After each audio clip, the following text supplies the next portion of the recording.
Je fréquente le Mali depuis 1972, première expérience de terrain. Et mes hôtes, chez qui j'avais atterri, dans un petit village, passaient tout leur temps à faire des rituels et des sorties de masques, des cultes de possession, etc., dans la longue saison sèche qu'il y a au Mali, entre le mois d'octobre et le mois de mai.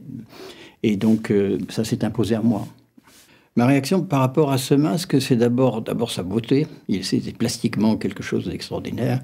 Et il faut se rendre compte que ce sont des masques monoxyles, donc taillés d'une seule pièce, dans une pièce de bois. Donc il faut une certaine vision pour pouvoir faire ça.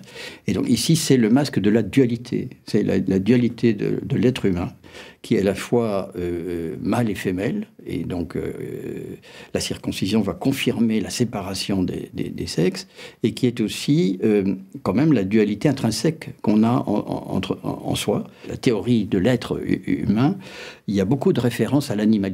On dit d'un homme rusé et expérimenté qu'il est un wara, il est un fauve. En fait, il incarne l'essence de l'être humain avant qu'il ne change d'identité.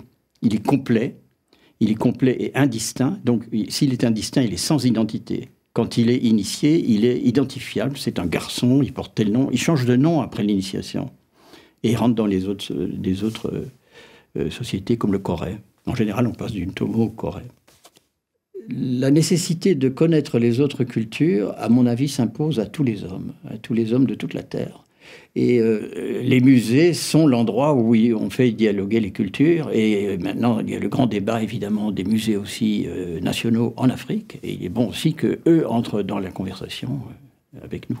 C'est peut-être ce qui peut arriver de mieux aux pièces des collectionneurs. C'est-à-dire que plutôt que d'être privés dans des salons où les coffres-forts, ils atterrissent dans des musées publics où davantage de gens peuvent y avoir accès, c'est une très bonne chose.